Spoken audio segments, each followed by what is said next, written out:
परशुराम जयंती थी। परशुराम जयंती मनाई गई।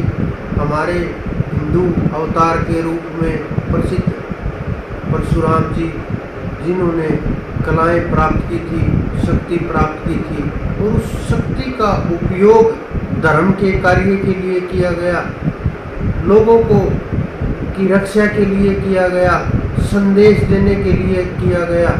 उन्होंने संदेश भी और उपदेश भी दोनों कार्य किए।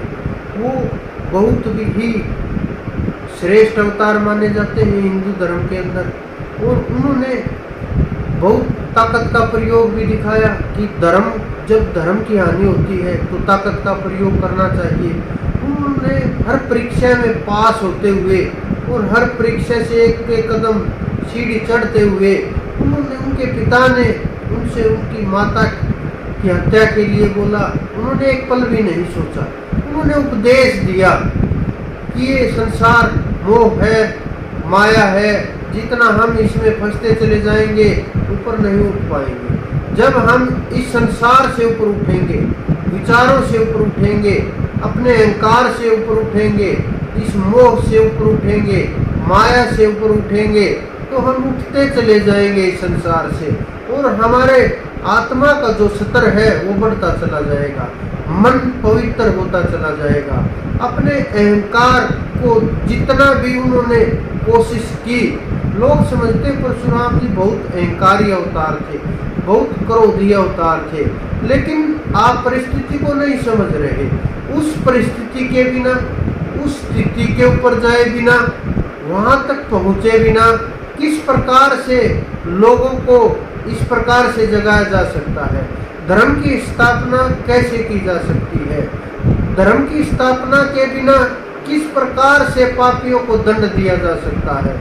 जब भी धर्म की स्थापना हुई, आप इतिहास उठा करके देखिए, कोई भी अवतार हो किसी भी समय का, चाहे इस सृष्टि का हो चाहे पिछली सृष्टियों का हो, जब भी धर्म की स्थापना हुई, अधर्मियों का विनाश हुए बगैर, इन राक्षसों और दुष्टों की हत्याओं के बगैर, इनको एक तरफ किए बिना धर्म की स्थापना नहीं हो सकती। तो परशुराम जी ने यही संदेश दिया कि आप धर्म के लिए चाहे अपने प्राणों की आहुति देनी पड़े, चाहे धर्म के लिए अपने परिवार की आहुति देनी पड़े, चाहे हमें किसी भी हद से गुजर जाना पड़े, लेकिन धर्म के लिए हमें कुछ भी करना पड़े, हमें करना चाहिए।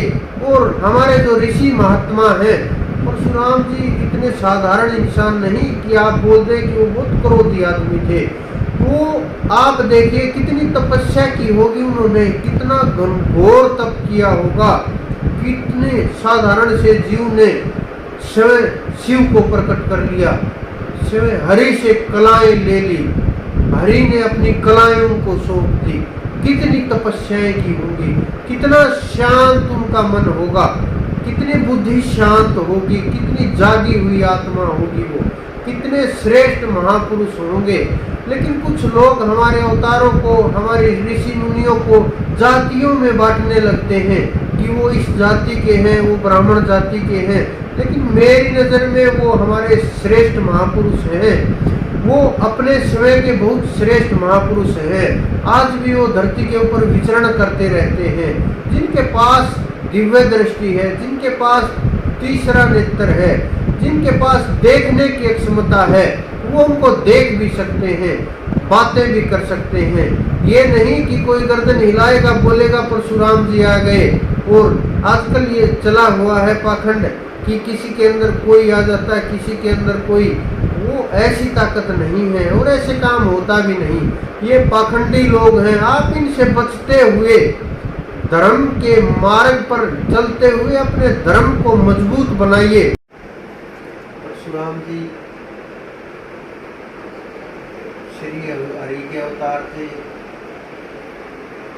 वो पहले से अवतार नहीं आए थे। अवतार यहाँ करके तपस्या करके फिर उन्होंने कलाएं प्राप्त की थी।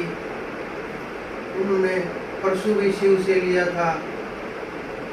और तब इस धरा के ऊपर बहुत बार बढ़ गया था। उन्होंने तपस्या इतनी की कि अवतार पद को प्राप्त कर लिया। इतिहास में ये कभी कभी होता है कि कोई साधारण इंसान अवतार पद तक पहुंच जाए।